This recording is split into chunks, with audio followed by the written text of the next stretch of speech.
other side. It's The Other Side with Wesley and Will.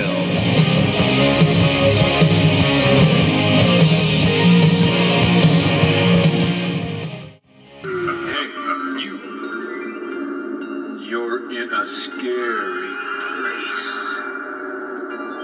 I'm watching you. Welcome to The Other Side. Hey, you. I'm Will. I'm Wesley. And today we're talking about vampires. Ooh, that's some scary shit. Our top 10 list of vampire movies. Yes, the undead, the Prince of Darkness. Nosferatu. Yes, the many of our modern day funeral rites still go back to the medieval fear of the vampire, such as bolting the coffin shut. Because back then they thought they would rise from the dead. Vampires go all the way back to Greek mythology. In Russia they were known as the Strigoi, and then of course Bram Stoker brought them to light with his novel Dracula, based on the dictator psychopath Vladimir Tepish, more commonly known as Vlad the Impaler. Thus we go into our top 10 countdown of the best vampire movies. Number 10, Underworld. Basically where Twilight came from, only without the glitter and the teen poetry. Don't ever compare Underworld to Twilight again. You got vampires versus wolves. It's the same thing, vampires versus wolves. Enough said. It's a great movie. Kate Beckinsale kicking ass as a vampire. What is she, a death dealer? I think that's what she calls herself in the movie. She's hot. They're great. And she's a vampire. Yes, and the forbidden love between her and a werewolf vampire mix. It's just, I don't know. The story, not the strongest, but it's a kick-ass movie. Number 9, Salem's Lot. Based on the novel by Stephen King, this book is about a writer who comes back to his hometown, of course in Maine, and he believes there's a vampire living in the old abandoned house named Barlow. Which is Movie's creepy. the best. It is creepy. It is creepy. Scene with the little kid floating outside the window. Yes, and Rutger Hauer does play Barlow. Number 8, Near Dark.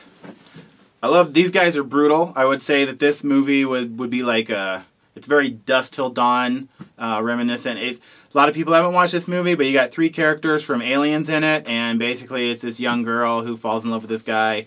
They turn him into a vampire, or want to turn him into a vampire, and they're basically just hanging out in a van, going to the bars, and trying to stay out of the sunlight. Number 7, Dracula 1979.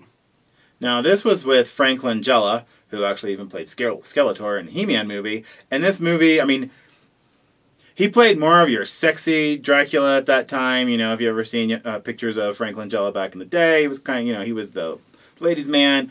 But there's a scene where they go down in the crypt to see if the girl, one of the girls that he killed, is still alive. And that scene still creeps me out to this day. Number 6, Dracula again, only this time the 1958 version starring Christopher Lee, who played Dracula an astounding 9 times. He owned Dracula for a long time, and he definitely is intimidating and creepy at the same time. And was in the ultra bloody Argento Dracula movies.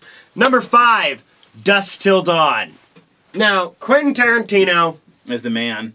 And so is Robert Rodriguez. And together, they teamed up on this movie. I love this movie because you watch the first half of this movie and you think it's one thing. Right. Couple of brothers, criminals, kidnap this family. These vampires that kill people, these truckers and bikers that come to their bar. Selma Hayek plays, I'm supposing she's the queen, she's the leader, the head vampire, whatever, and it is just non-stop rockin' action as only Quentin Tarantino and Robert Rodriguez can do it. And also, definitely one of the best lines, I don't care, you can search high and low, watch every vampire movie. One of the best lines ever is when George Clooney is coming out of that bar in the end and Cheech Marin says, well, how do you know they're vampires? Maybe they were psychos. And George Clooney responds by saying, psychos do not explode when sunlight hits them.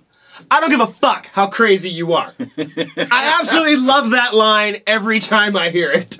Number 4, The Lost Boys. This we talked about this, I think, our last episode. Yeah, now you got Corey Haim, Corey Feldman, you got Kiefer Sutherland. This awesome little vampire gang. They rode their little motorcycles. They hung out on the beach. There was great music. There was sexy ladies in this.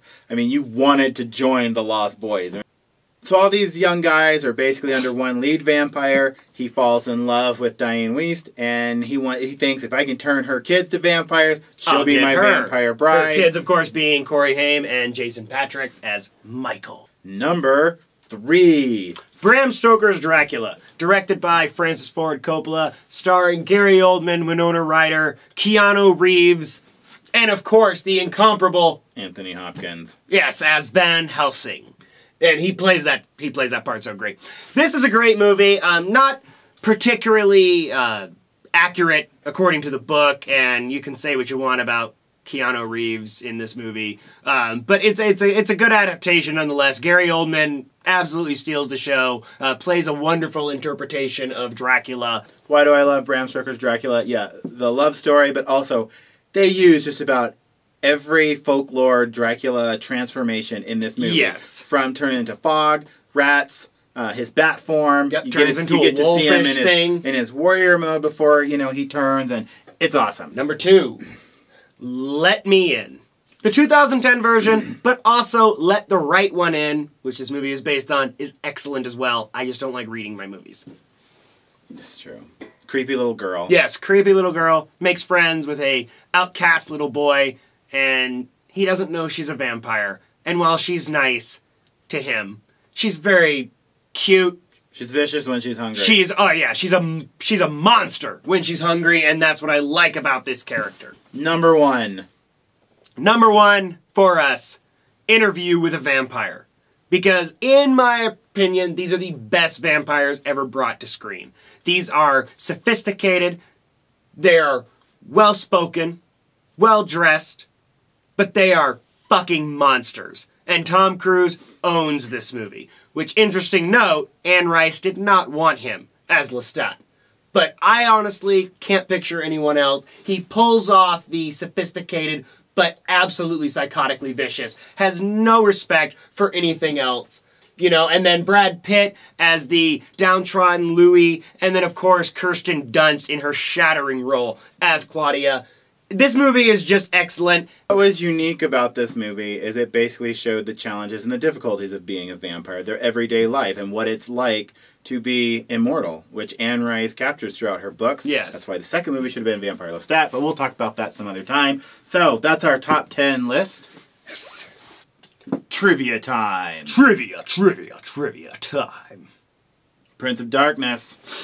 Now, I don't know how dark this guy's gonna be, but it's your opportunity to win another Kylo Ren action figure! Yeah, it's so good, and the first one went so fast we had to do it twice.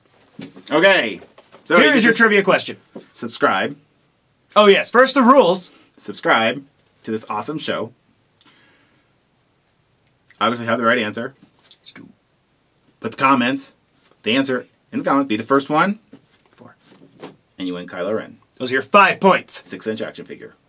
Well, technically it's 4 because the 5th is the... Never mind. Just here's your trivia question. question. Just subscribe, be the first to comment. Blah, blah.